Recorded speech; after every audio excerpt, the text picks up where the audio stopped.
ఆహా! స్మితా సబర్వాల్ కారు అద్దె నెలకు రూపాయలు 63,000. రామ రామ రామ ఉయ్యాలో రామ రామ రామ ఉయ్యాల రామ రామ రామ ఉయ్యాలో రామ రామ రామ ఉయ్యాల రామ సక్కని తల్లి ఉయ్యాలో తెర మీదికి వచ్చింది ఉయ్యాలో మా సక్కని తల్లి ఉయ్యాలో మా మంచి తల్లి ఉయ్యాలో. ఈ తల్లి ఇప్పుడు ఓ నీ దండం పెట్టి ప్రతి ఒక్క ఫోన్లల్లా ఇప్పుడు మోతం మోగుతుందట ఈ తల్లిది. ఇక ఈ తల్లి భాగవతం ఏంటంటే వ్యవసాయ వర్సిటీ నుంచి 90 నెలల పాటు మొత్తము 56 లక్షల పైచిలకు అప్పట్లో సీఎంఓ అదనపు కార్యదర్శిగా స్మిత వర్సిటీ నుంచి అద్దె ఎందుకు చెల్లించారు? ఏజీ ఆడిట్లో అభ్యంతరం, తప్పు జరిగితే సర్కారు దృష్టికి వీసీ. అయితే ఇప్పుడు ఈ రామసక్కని తల్లి ఏం చేసిందయ్యా అంటే ఇక బాగానే గతంలో మంచిగా కరీంనగర్ కలెక్టర్గా మెదక్ కలెక్టర్గా ఇక మరి చిన్న కలెక్టర్ కాంచి పెద్ద కలెక్టర్ దాకా ఎదిగి కమిషనర్గా చేసింది. మంచిగా తిప్పల పడ్డది, బాగానే చేసింది. ఆఖరికి వస్తారు కల్లా ఇక మరి కేసీరావయ్య ఏరి కోరి ముద్దుగా ఏం చేసిండు, ఆయన కార్యాలయంలో ఇక ఈమెని అదనపు కార్యదర్శిగా నియమించుకున్నాడు. ఎప్పుడు కేసీరావయ్య అయ్యాంలో అదనపు కార్యదర్శిగా సీఎంఓలో ముఖ్యమంత్రి కార్యాలయంలో అదనపు కార్యదర్శిగా కొలువు ఏర్పాటు చేసిండు ఈమెకు సక్కని తల్లికి. ఇక మరి ఈ తల్లి ఇక బాగానే ఆనాడు జర్ర ఇంతో అంతో సేవ చేసింది, షెడ్డో పడ్డో కొత్త కొత్త కొత్త కొత్త కొత్త కొత్త మార్పు తీసుకొచ్చింది అనేది కూడా కొద్ది సరే ఉన్నది చెప్పుకుందాం, నిజాలే మాట్లాడుకుందాం, మంచిది అనేది ఒక ముద్ర వేసుకున్నది బాగానే ఉంది. కానీ ఇక మరి ఏ ఊట్లకి ఏమైందో ఏం కథో మధ్యాహ్నం కూడా దివ్యాంగులను కించపరిచినట్టుగా మాట్లాడింది అనే కారణించి ఈమెకు శనిదేవుడు నెత్తిలో కూర్చున్నాడు. మనుషులకు కొంత ఏమవుతుంది అంటే అహంకారం అనేది ఎప్పుడైతే మనిషికి స్టార్ట్ అవుతుందో మొదలవుతుందో ఇక మచ్చలు ఇక జీవితం మీద మనకు మచ్చలు కూడా ఆ రకంగా మన పతనానికి అవి కారణమవుతాయి. అయితే ఈ దివ్యాంగులు ఏమో అంటే పెద్ద పెద్ద చదువులు చదివి కలెక్టర్లు ఐపీఎస్లు వాళ్ళు వీళ్ళు సకంగా చేయుండే సకంగా కాలున్నది, వీళ్ళు ఏడ వేసి చేస్తారు ఏడ సర్వీస్ చేస్తారు అనేది కూడా జర ఏమంతా నోట్లోకి వెళ్ళి మాట జారితే అప్పుడు దివ్యాంగులు ఈమె మీద వేసేదే రాయి పోసేదే మన్ను. మేము ఫిజికల్గా లేకపోవచ్చు కానీ మెంటల్గా మేము అన్ని తీర్లో ఉన్నాం, మాకు అన్ని తీర్ల తెలివి ఉంది.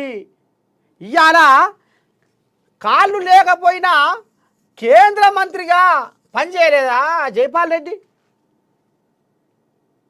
చెప్పు, ఎంతోమంది ఉన్నారు.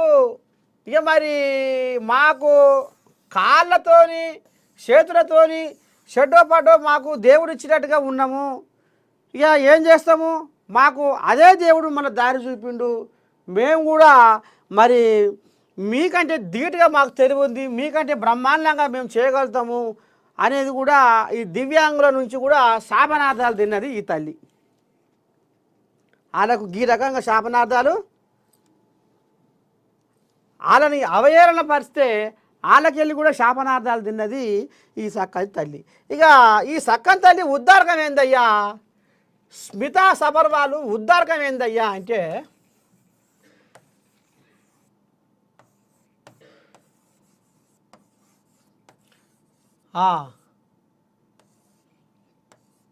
అయితే ఈమె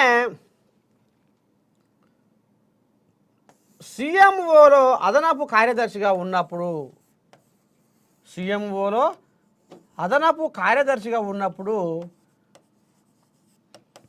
ఒక కారు ఇన్నోవా కారు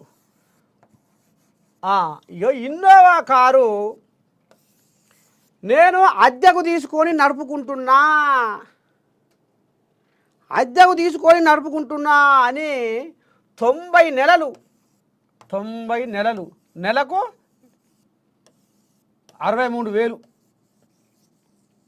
ఇక 63,000 నెలకు 63,000 చొప్పున 90 నెలలు ఇక ఈ తల్లి మంచిగా బిల్లులు పొంది ఆఖరికి వస్తారు కల్లా అది ఇప్పుడు 61 లక్ష పైచిలకు అయింది. ఇగో ఈ రకంగా జనాల సొమ్ముకు నోసి పుట్టింది ఈ తల్లి. ప్రజల సొమ్ముకు ఈ రకంగా నోసి పుట్టింది ఈ తల్లి. ఇక ఇప్పుడు ఈ రకంగా చేసే వరకల్లా ఏంది ఏం కథ ఎట సంగతి అనేది ఇది ఎట్లా బయటకు వచ్చింది అయ్యా ఈ వ్యవహారం అంటే కేంద్ర ఆడిట్ శాఖ వాళ్ళు ఉంటారు కదా, వాళ్ళు ఆడిట్ శాఖ వాళ్ళు షడ్డపాటు వాళ్ళు మరి ఇక రాష్ట్రాల మీద పడి అంతా విచారణ చేస్తారు. కాబట్టి ఈ జయశంకరు విశ్వవిద్యాలయం వ్యవసాయ విశ్వవిద్యాలయం జయశంకరు వ్యవసాయ విశ్వవిద్యాలయంలో అడుగుపెట్టి ఇక అందులో తనిఖీలు మొదలు పెడితే అందులో ఇగో ఈ భాగవతం బయటపడ్డది. ఏది అద్దెకారు తీసుకొని ఇవి నడుపుకుంటే 90 నెలల పాటు నెలకు 61 లక్షలు, నెలకు 63,000 నెలకు 63,000 కట్టినట్టుగా ఈమె 90 నెలలు ఇగో ఇన్ని లక్షలు 61 లక్షలు తీసుకొని ప్రజల సొమ్ముకు నోసి పుట్టింది అనేది ఇప్పుడు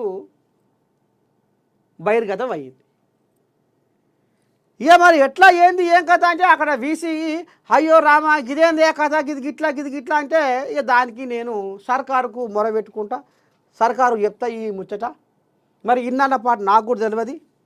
ఆ కారు చల్లకుండా ఆ కారు నెంబరు ఈసీ ఎంత ఉంది అన్న 6345 ఈ నెంబర్ బండి ఎక్కడిది ఏం కథ అని ఆరాధిస్తే ఇది పవన్ కుమార్ అనేటోని పేరు మీద పవన్ కుమార్ అనే ఈ మనిషి పేరు మీద అది రిజిస్టర్ అయి ఉందట. గిది కథ. ఇక ఈ కథ బయటపడగానే ఇక ఈమె చేసింది దొంగతనము, మోసం చేసింది అనేది ఇప్పుడు తెర బయటకు వస్తుంది. ఇక ఈమెకు మరి ఇక నోటీసుల మీద నోటీసులు పోతే రేపు ఏం జరగనున్నది ఏంది ఏం కథ అనేది మరి సర్కారు ఏ రకంగా ఈమె మీద చర్య తీసుకుంటుంది. ఈమె చేసిన పని మాత్రము బుద్ధిగల పని కాదు, ప్రజల సొమ్మును లూటీ చేసింది. ఒక ఐఏఎస్ అధికారిగా ఉండి గింత దిగజాడు స్థాయికి ప్రజల సొమ్మును ఈ రకంగా లూటీ చేసి వాడుకున్నదంటే ఇక ఈమె గతంలో రామచక్కని పనులు చేసింది, ఈ పని చేసింది, ఆ పని చేసింది, ఈ పథకం పెట్టింది, ఆ రకంగా ప్రోత్సాహం అందించింది, ఈ రకంగా మార్గం చూపింది, అడ్మినిస్ట్రేషన్ గిట్ల నడిపించింది, గిట్ల ఉరుకులో పెట్టించింది అంటే ఎవరు నమ్ముతారుగా? అంటే నువ్వు చేసే పనులలో ఏదో ఒక అంటే నీకు కపట బుద్ధి ఉన్నది అనేది ఇప్పుడు సోషల్ మీడియా కోడి పుంజై కూస్తుంది. ఊకుంటుందా సోషల్ మీడియా? ఎవరు ఊకున్నా ఎవరు ఊకోకపోయినా సోషల్ మీడియా ఊకోదు. అట్లా బావి నోరు మూస్తాం కానీ సోషల్ మీడియా నోరు ముయ్యలేం. సముద్రం నోరైనా ముయ్యొచ్చు.